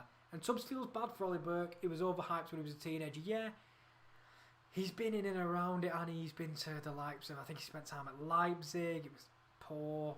He's been at West Brom. Not great. Now he's at Sheffield United. Yeah, not really lived up to his full potential per se, has Ollie Burke in the last couple of years especially. But yeah, Sheffield look like they're going to be doomed to relegation, but I think it's been a long time coming for, unfortunately, I will say, for Sheffield United. But I do think with the whole Chris Wilder thing, they might as well have kept him, because he probably had the best chance of getting them straight back up again. But maybe we didn't know something and the players weren't playing for him, but they looked like they were. They just didn't have the quality. As it's another foul in the midfield, this time on Junior Urso. And I'm just seeing from Tubbs in the chat, FC Dallas versus Colorado Rapids in 3.5 hours. Will you be doing a watch along? No. No, I will not. We have spoke about doing the later games, because I know Austin FC play tonight. And I was tempted, it kicks off at 11, to do the watch along for that, because I do stay up that long. But, in terms of sound, probably not the best. But Pato's got it on the edge of the box, tries to thread it through to Nani, he can't make it. Pato goes infield instead to Mendes, back to Pato, rolls it past one, rolls it past two. Saved by Guzan and cleared by Bello. But that is the biggest opportunity of the game, and Pato shows his quality. As I need to take a drink because I had a few voice breaks in there. Mendes with a lovely back heel. Pato goes past two, and Guzan gets a strong palm to it before it being cleared by Bello. Before Mendes could hook it. I think Mendes cleared it actually. Mendes tried to hook it towards goal, and he hooked it well and truly over the crossbar. And Carl says, I can tell you now, that red card at 70 minutes ain't going to happen. I hope you're wrong, Kyle. I hope there's a 2-foot lunge on 70 minutes now, just because of what you said. And people have been asking in the chat, where is Peter Raymond? And I'm missing him too. You know I'm a sucker for a really bad joke, so I'm missing Peter in the chat. We will try and hopefully find him at one point. If anyone wants to take his place and just put some really bad one-liners in, I'm all for it. As Junior Urso breaks forward, it's given to, I think that's Andres Pereira in the middle for Orlando. It's over to Miller. The overlap's been created by Kyle Smith. It's a lofted pass towards the back post. Pato heads it into the air, straight into the hands of Guzan. As Kyle has put, oh no, Kyle, that was bloody hell. I'm reading your old comment about the red card. 7 minutes, my friend. The countdown is on. But Tubbs has put that, by the way, it's 4:40 AM here now. So in 3.5 hours, it's going to be 8 AM. I'll be dead by then. I can't believe you're still up at 4:40, my friend. I mean, admittedly, in England, I'm always up at 4:40. I go to bed about 5, 6 in the morning. It's a terrible habit. But if you are dead by, I don't blame you. If you want to go and sleep, mate, it's more than alright. I mean, you missed a 0-0, so I don't blame you if you do. But it's a cross towards the back post and nothing comes of it. But as you say, that'll be 8 a.m. See, if you went to bed, like, maybe what you should do is go to bed at like 7 p.m. and you can get up for all the MLS action. Because obviously, with your time zone, it might work. It might work. Sorry, but no, here, most MLS games do kick off about like 1 a.m. Some games at 11.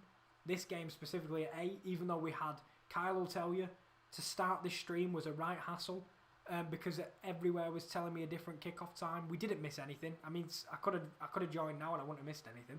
But I've got you guys in the chat, so that's all I need. As Nani and Barco were having a kind of a face-to-face on the touchline earlier. Very close. Not sure that is compliant with COVID regulations. Right in each other's face, no mask. But we'll have to see as Andres Pereira switches the ball very well.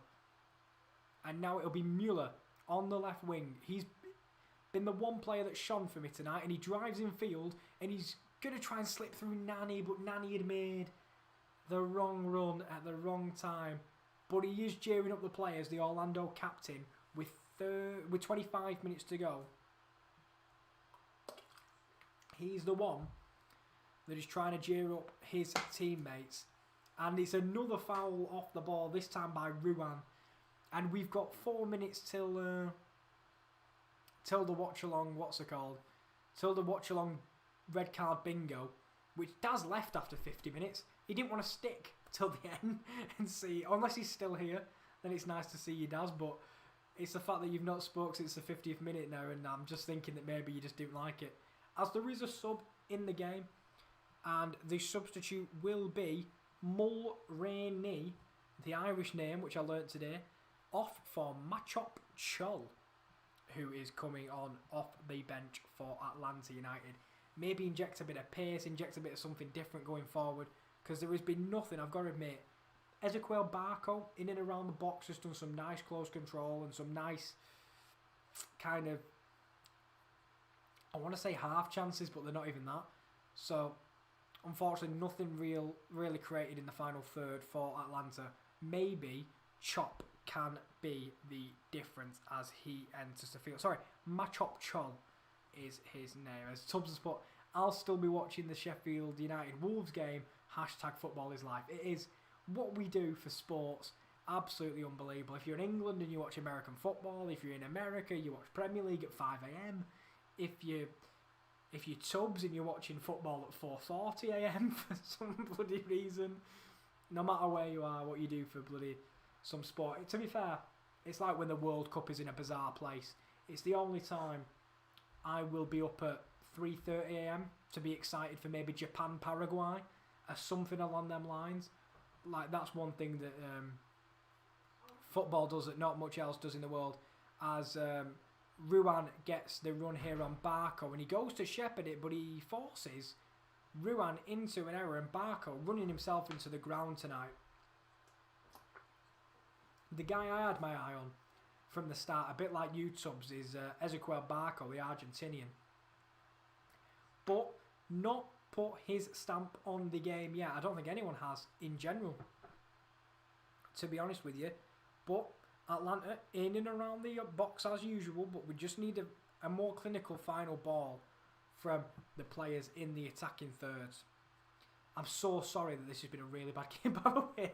I was hoping for a stud at the start of the MLS season. And if I'd have watched last night's game, that's what I would have got. With a 4-0 and a really entertaining 2-1. But two teams here that have cancelled each other out kind of all game long at the moment, as Atlanta have to go backwards to go forwards. And obviously, Orlando, the home team, I was expecting maybe a little bit more from their big players. I think Pato has been probably the best player for Orlando. I think Junior Urso has seen a lot of the ball. Nani hasn't quite had the creative spark that I think they'd be hoping for.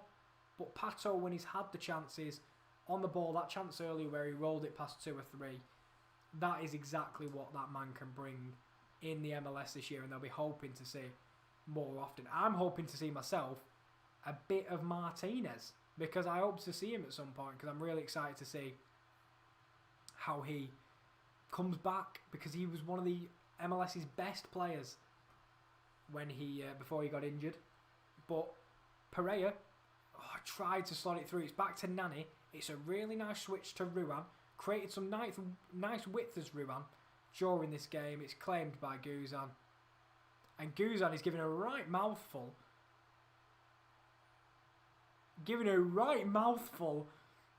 To Pereira, who came on. And they are getting into it massively.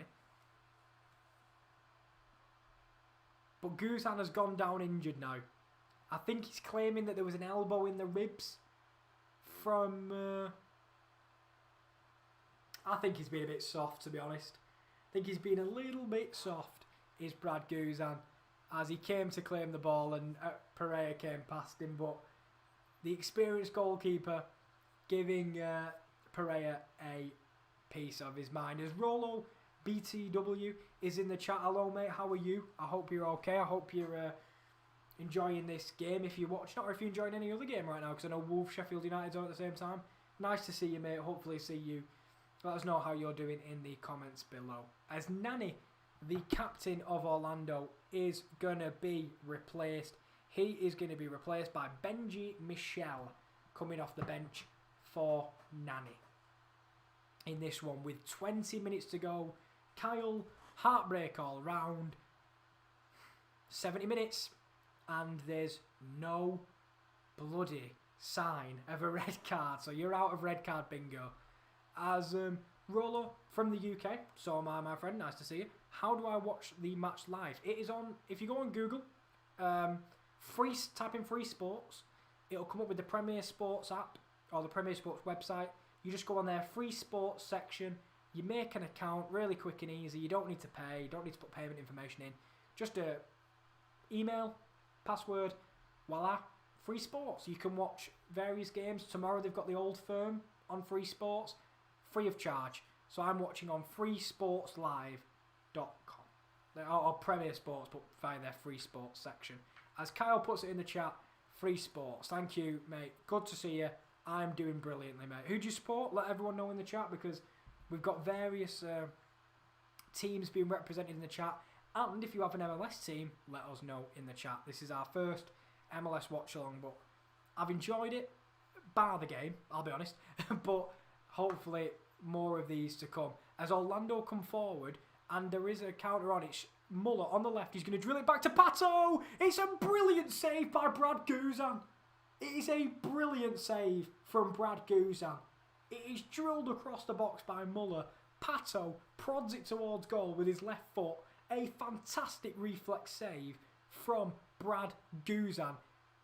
Maybe the deflection off the defender took the spin off the ball a little bit, but Brad Guzan with his left palm diving to his left. A great save by Brad Guzan, and that is absolutely fantastic from the experienced goalkeeper. The first massive chance of this game falls to Alexandre Pato, and Brad Guzan, the hero. And for that save alone, he gets a water break. Absolutely brilliant. So you've come in at the right time, Rolo, by the way. This is water break time. Thanks, man. I went over to Florida in 2019 and I came to watch Orlando vs Atlanta and they lost 1-0. But the atmosphere was pretty good. I tell you what, atmosphere ain't bad. But no, good to know you went to Florida in 2019. I go every 2 years to Florida. Never managed to get to an Orlando game though. It is on the bucket list. And it was this specific game which is good, which maybe I should have asked you before the stream and I would have knew it'd be a close encounter. But that big save by Brad Guzan, the biggest moment in the match. Muller, the most impressive player for me so far, drilled it across the box to Pato. Pato had a hit with the left foot, and it looks to have come off the hand, but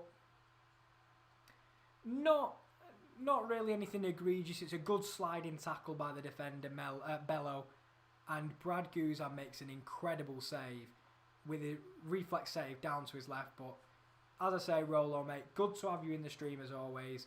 Good to know you went to an Orlando game as well. Did you get any like kits or anything? Because I've always been over there and I've been tempted to just buy a top for an Orlando City top, but never managed to.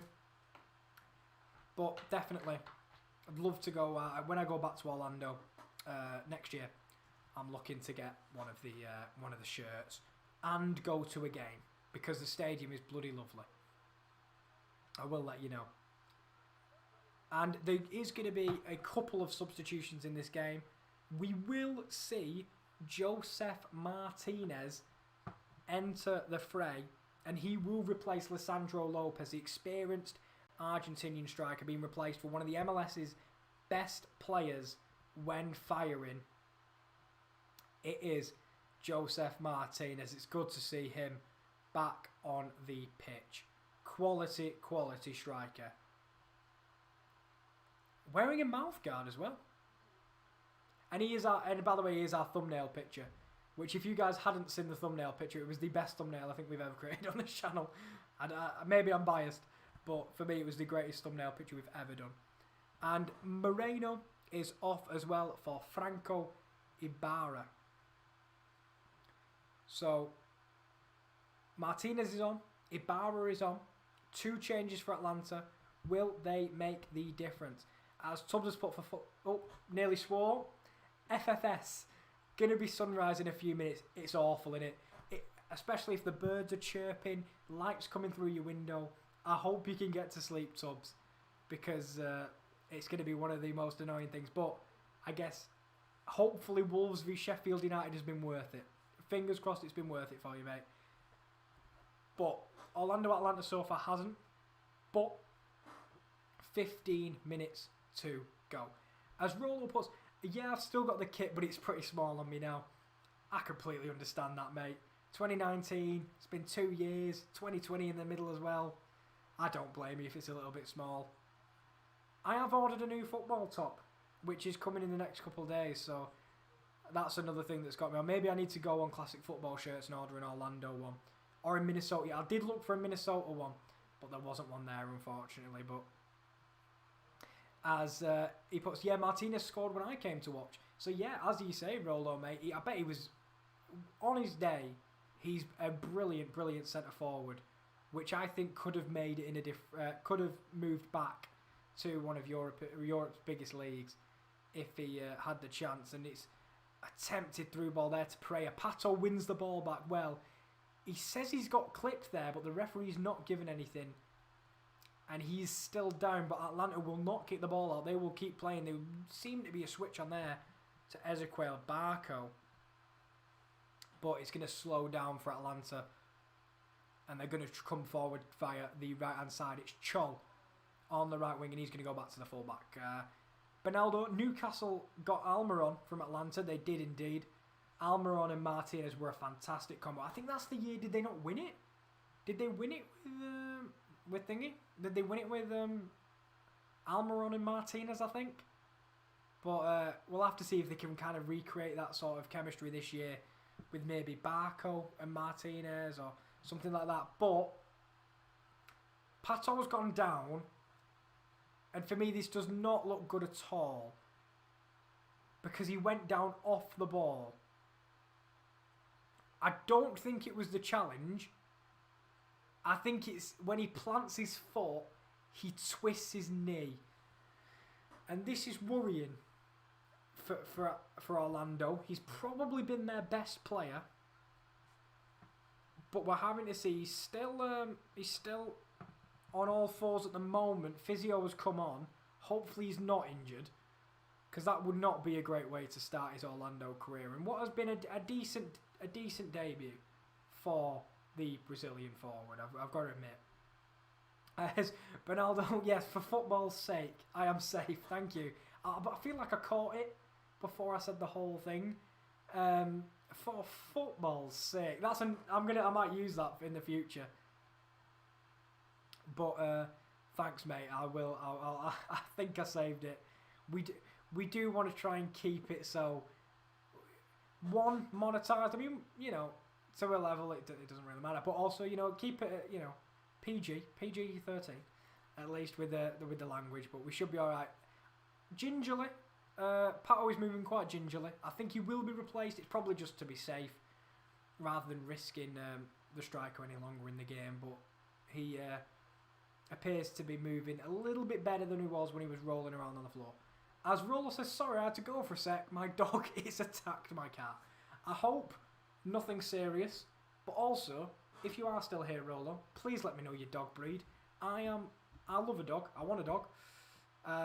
But unfortunately, because we're at university, we can't have dogs in the residence. We've tried, but we're not allowed. As Alexandre Pato is going to be replaced for Orlando, and coming on is Sylvester Van der Water, who sure he's excited when they go for a break. They've named a break after him. It's the Sylvester Van der Water break. Thank you, everyone. It's been 80 minutes of a bad game. Let me off. It's been 80 minutes of a bad game. But I'm so proud of myself. 10 minutes to go in this one, with Bello over on the left taking the throw in. As we're finding out what Rolo's dog is he's not sure it's a pup, half pug and something else. There was one which I looked at which was a half pug and a Jack Russell, and together it was called a jug, which I thought was quite good. So maybe I'll have to look at jugs in the future. But if that rings a bell, do let me know. As Ruan is on the right hand side over the throw-in. 10 minutes for someone to try and change this game, and we'll see if it can be Orlando on this attack. As Muller tries to break in on the left hand side. It's defended well in general, and it will be cleared for a throw-in. As Bernardo puts quality punnery. Thank you. Thanks, Bernardo, mate. That's all I needed. It's been 80 minutes and I'm beginning to go delirious. So to get quality punnery, I will take that. As we'll see if he makes the difference now. I'll be absolutely ecstatic. As he goes waiting for the 8 PM kickoff here for New England. Are New England the one facing Austin, or is that a different team? Because I know Austin FC. I was going to do that game because obviously it's their first game kind of in the MLS, really. So I was going to do that, but I decided to do this one at 8 PM as it's a little bit more viable, for the UK audience, and basically I can make a little bit more noise than I would usually if I was doing the Watchalongs at 11 or something. But Ezequiel Barco has earned a free kick from Antonio Carlos just on the edge of the box on the left hand side. As Bernardo's put, being 5 hours behind the UK time is nice as all my games are morning and midday. Yeah, I guess for you it's like our English games. We watch English games at 12:30, 3 PM, 5:30, 8 PM, all normal times. But I guess as you say, being 5 hours behind the UK, our 12:30 kickoffs like 6:30 in the morning. So, I know New England is in Massachusetts. Yeah, I'm just wondering who they face. Who are they playing in the game tonight? Let's have a look. New England fixtures. It's going to give me Patriots, probably. I'll find out later. But who are they going to play in the match? As you say, they do play in Foxborough, where the New England Patriots play, of course. And obviously Julian Edelman retired from the Patriots. But it's a free kick from Atlanta. It's over the wall and into the box. And unfortunately for Atlanta, the header was wide. And yeah, I did realise as well, Seattle Sounders playing Lumen Field, as it's now known, which I figured out the other day. So multi-usage of the NFL stadiums. As there is a replacement for Atlanta. Coming off is George Bello. Coming on is Jurgen Damm, the Mexican fullback / right winger, depending where they want to play him when he comes on. But he's replacing a fullback. Oh, and they're playing Chicago Fire. My apologies. I thought they were playing Austin FC. My apologies. Should be a good one though.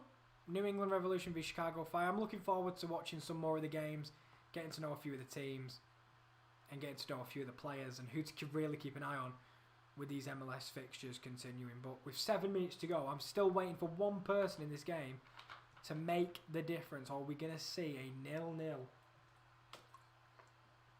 on the first MLS watch-along, which is just my bloody luck. But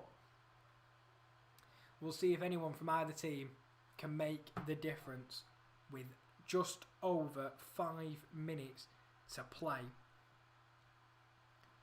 As Van der Water closes down the goalkeeper, Brad Guzan, who his save is the big difference between the two teams. His reflex save from Pato, who unfortunately had to go off, hopefully with not a serious injury, but if his save is the difference in this game, because what a brilliant save at 0-0, and to keep it 0-0 from a Pato shot, great reflexes from the experienced keeper. You know, some would point to age, but you know, he was moving like he was 25 again with a save like that. But Atlanta come forward, see if they can make one chance in this game pay. They've not had many of them, neither team has, but it only takes one to take all 3 points. As Benaldo says, he's hoping the MLS can expand into 2 leagues with relegation formats. Yeah, I completely understand that, because obviously at the moment, from what I understand, is you have the Eastern and Western Conference, and from that you have like quarterfinals, semi-finals, finals from that, and then a cross-conference format as Chol snuck in at the back post with a sliding effort, tried to divert it towards goal, and he couldn't quite manage it. As by the way, I've been looking at the Atlanta manager all day thinking I recognise him, and I've just figured out it's Gabriel Heinz, former Manchester United player, playing or managing Atlanta United. I looked at his face and I thought, I've seen that face before, and it's Gabriel Heinz. But yeah, it'd be nice to have relegated. It means there's more to play for. Because if teams are doing bad, I feel like at some point they'd give up on their season and just think, well, we're not going to get relegated, so just leave it, we're fine. Obviously for pride you don't want to do that, and they probably don't, but I always think if you've got something to fight for, even when you're lower down the table, makes games a lot more interesting. I think, especially towards the end of the season, if you're not going to get in them playoff places, then if you get relegated, then it gives you something to play for. But it's taking very much the NFL mould with the East and the West, AFC, NFC kind of approach. As Atlanta finally coming forward at pace, it's Barco in the middle. His switcher play is very poor, and Ruan will get there before Chol, and he'll shepherd it. Just going to see if he can shepherd it all the way out. Chol eventually is kind of baited into a foul on Ruan. But Heinz is kicking every ball on that side.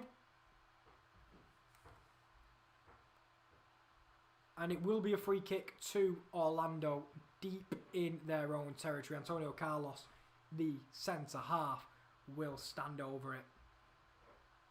With 5 minutes to go, or less than 5 minutes I should say, 3 minutes and 15 seconds in this one, it looks like it may peter out for a draw, but there's still time, as it's a switch on the left hand side to Kyle Smith, goes to Muller, and it's just away from the man who started at attacking midfield, but a nice bit of rescue work from Benji Michel, who manages to keep the ball rolling. Ruan gives it to Van der Water on the right hand side, really fluid from Van der Water on the right hand side.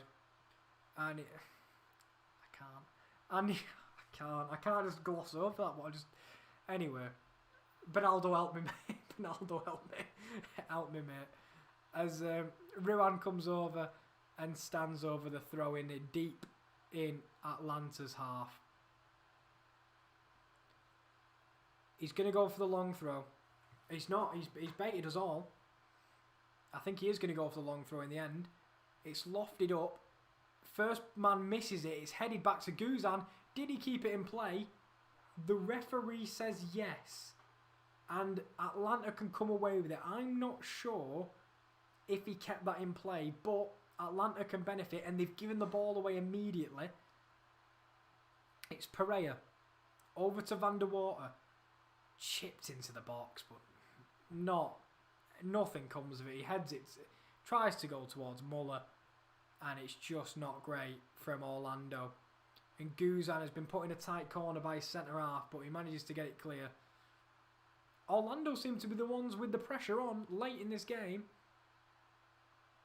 As Van der Waart goes down very easily. And it's going to be played on. And now it's Atlanta. A minute and a half to go. Not including stoppage time in this game. It's Jurgen Damm. He skipped past one before being dispossessed. And now Atlanta, it's Muller who's dispossessed by Damm. Oh my lord. In terms of, as I say, the final ball in this game has been lacking extremely on all fronts. But it's a strike from range. Good save by Gillespie. First time he's been called into action in the second half. From a long range strike from a man that came onto the pitch in Franco Ibarra, who took a strike from about 25 yards there. Gillespie, it's a little bit close to him, but it was a bouncing ball. Did well to parry it into the ground. And it was cleared. A bit of cramp up from Ruan, who has ran himself into the ground on the right-hand side, creating overlaps when going forward. But solid defensively as well from Ruan, who's suffering with a case of cramp with only 15 seconds of the game to go. And I'm sorry, I'm just seeing Chris. What's Martinez doing in the thumbnail with a flower in his mouth? Ridiculous nonsense, in my opinion. Ridiculous for him. Don't like people messing about doing that. I think it was a Valentine's Day thing, Chris. We saw the photo, and I think it's a Valentine's Day thing. It did make me chuckle when I saw it. So we did put it on the thumbnail. It's got nothing to do with football, but I think... And the Orlando player in the thumbnail has got it right. He looks serious. That is Pato. Alexandre Pato, if you remember from his time at Chelsea. And yeah, he looks like he was disappointed in what Martinez was doing. I think he shares your thoughts by the way we did it. But we just had to find pictures with transparent backgrounds for Photoshop. But they were the ones that came up. And another sub. It is Matthias Ayas coming on for looks to be Muller, who had a much better first half than he did second half. And Matthias Ayas has come on. So Chris Muller is off, or Chris Muller is off. He was very impressive in the first half, not so impressive unfortunately in the second, and he has been replaced for the last couple of minutes. And yeah, it's Pato. I know. He played very well before having to be substituted due to a knee injury. But Brad Guzan playing a nervy ball into midfield there late on. And Matthias Ayas, the man who's just come onto the field, almost had the ball gifted to him by Guzan. But Junior Urso coming through midfield, not seen as much of him in the second half. It's Van der Waart. Overlapped by Ruan, who's recovered from his cramp now. Back to Water, skips past one nicely onto the left foot. Drilled into the box by Pereira, back to Van der Waart. And he slips. And he slips at the crucial moment. And Atlanta are coming the other way with 2 minutes to go. It's Barco on the left-hand side. There's an overlapping run from Chol. Barco to Chol. Back to Barco. It dispossessed by Carlos. And this game with 2 minutes to go. The fans are cheering on cheering on Orlando as they come forward in the final minutes. But both teams are pushing for a winner after a really slow. And it's a shot from the halfway line. Can we recreate? No, we can't. I thought we was going to have a moment similar to Graham Burke in the Shamrock Rovers game. A shot from the halfway line, but it was absolutely nowhere near in reality. And that's a crunching tackle, but he's won the ball. And now it's Martinez with his back to goal. And he's fouled. Atlanta will have one chance to get the ball in the box with a minute to go. Martinez with his back to goal earning the free kick. Some great skill by Van der Waart. An attempted 1-2 between him and Pereira was nicely worked, but he just slipped before hitting that ball. And with 1 minute to go, They're going to play it short and try and build one last meaningful attack. Will it be through Barco, who plays it into the midfield? It's chipped towards the back post when Scholl will struggle to keep it in, and he won't. And with 30 seconds to go, I wonder whether that will be the final effort of the game. And I'll be honest, this game could not end in a more fitting way than a horrible pass in the final third. But a game that overall has lacked quality, has 10 seconds remaining. But Barco picks it up. It's over to Jurgen Damm. There's an overlap. This will be the last roll of the dice. Jurgen Damm, it's back to him. I think they've got to get the ball in the box, if I'm being honest, if you're Atlanta here. And they're going to earn a throw in. I think the ref's going to blow the whistle the moment this ball is played in. And I think you've got to go long throw. Lennon is stood over it. And they're going to go... I think the ref's going to blow his whistle. And the referee does blow his whistle and ends the game 0-0. Orlando City 0. Atlanta United 0. Definitely a fitting scoreline. The worrying storyline for me is Alexandre Pato going off injured. And Josef Martinez making his big return to MLS action. And to be fair, Chris has put, imagine if your team gets relegated and one of your players does that. And yeah, exactly. As Bernardo puts, well, not a madhouse like yesterday's game. Not at all. I really enjoyed yesterday's 2 games. I promise they will get better from here, as I am back tomorrow with Inter Miami. But let's have a look at what is coming up for the rest of the week in the thingy. And it's our favourite part of the watch-alongs. It's a watch-along advert with no sound. It is Rotherham v Birmingham at 11:55 tomorrow with Josh.